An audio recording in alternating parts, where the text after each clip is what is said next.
हम हमारे तो सुन ले भाई चढ़ जाएंगे वो तो ठीक है, चिचड़ी भर गया नहीं, ठीक हो गया, अच्छी बात है। महाराणे तो रात में भी नियत है।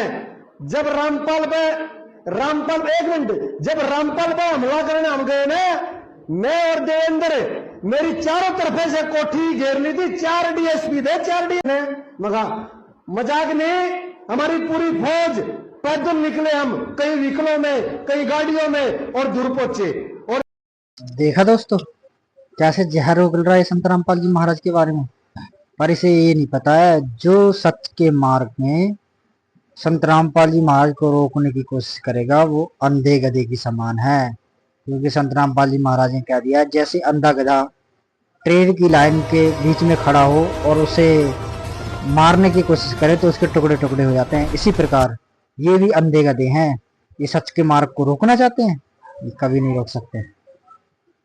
4-5 इनके डेरे हैं, 4-5, उन डेरों में 1-1, 2-2 हजार आदमियों को रोक देते हैं पहले ही, और जब कार्यक्रम होता है जब उनको सारे को ले आते हैं। और गढ़े को नहीं भाई चरण सिंह, एक बात का तो मैं खंडन करूंगा तेरा, गढ़े नहीं है, 5-4 है, उन मैंने गौर कर रहे हूं, मैंने ठाए अंडे हैं, और वो भी क्यों सुनना मैं और खुलासा करूं, ये खुलवाने लगे।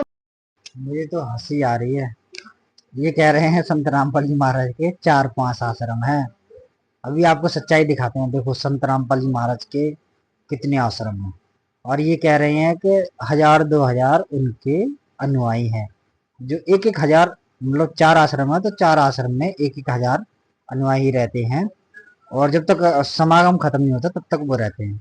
अब इनको क्या पता है। ये देखो प्रमाण, संत रामपाल जी महाराज के आज कितने अनुयायी हो चुके हैं। नहीं आता ऐसा ऋषि दयानंद जो 17-17, 18-18 बार समाज के लिए जहर के प्याले पिए हो जिस व्यक्ति ने, वो गलत हो सकता है जो अपने बचपन में ही निकल पड़ा परमात्मा की खोज करने के लिए, और ये बकवास करता। सत्यार्थ प्रकाश में बहुत सारी ऐसी बातें लिखी हुई हैं जो व्यवहार में ला ही नहीं सकते। जैसे इस पुस्तक में पुनर्विवाह को नकारते हुए नियोग को समाधान बताया है। विधवा स्त्री का 11 पुरुषों से नियोग उचित बताया गया है। किसी का पति अधिक समय तक बाहर हो तो अन्य पुरुष से नियोग व संतान उत्पत्ति तथा अन्य नियोग संबंधी बातें इस पुस्तक में बताई गई हैं। 24 वर्ष की कन्या का 49 वर्ष के पुरुषों से विवाह उत्तम बताया गया है। इस पुस्तक में नानक देव जी, कबीर साहिब जी, ईसा मसीह, हजरत मोहम्मद के लिए अपमानजनक शब्दों का प्रयोग भी किया गया है। और दोस्तों साथ में दयानंद के अज्ञान को यहीं से समझा जा सकता है। सत्यार्थ प्रकाश के समोल्लास नंबर 8 में पृष्ठ नंबर 197-98 पर ये क्या लिखता है कि ऊपर के लोकों में सूर्य पर, चांद पर, मंगल ग्रह, बृहस्पति ग्रह, जितने ग्रह हैं सब पर, यहाँ पृथ्वी की तरह सब जीव जंतु हैं, मनुष्य भी हैं, और सारे सुख पदार्थ हैं। ये बाग बगीचे, झरने, दरिया। अगर वो मेरे ऋषि दयानंद पर उंगली उठाएगा तो हम बिल्कुल नहीं बख्शेंगे भाई, बिल्कुल जवाब कलम कर देंगे जब बकवास करी तो।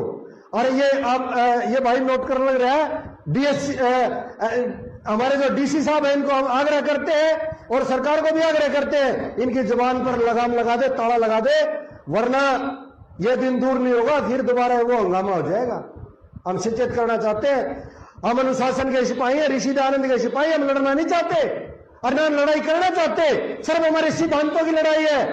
हमारा ऋषि दयानंद हमने देख लिया, विद्वान बैठे यहाँ पर, कई पढ़ा लिखा समाज है, आज सभी समझदार हैं। आपकी इन बातों में कोई नहीं आएगा। पहले समय कुछ और था, अब समय कुछ और है। सुधर जाओ, समझ जाओ, नहीं तो अब कानून तुम्हें सबक सिखाएगा। क्योंकि झूठ के पैर नहीं होते और सच को कोई दबा नहीं सकता। सच एक न एक दिन झूठ को खत्म करके ही मानता है। और आपका दयानंद सरस्वती और आपका जितना ये आर्य समाज पंथ फैला है, ये सब खत्म हो जाएगा, नष्ट हो जाएगा। सभी धर्म को पहचान लेंगे, ज्ञान को समझ लेंगे, वो दिन दूर नहीं है। नमस्कार दोस्तों।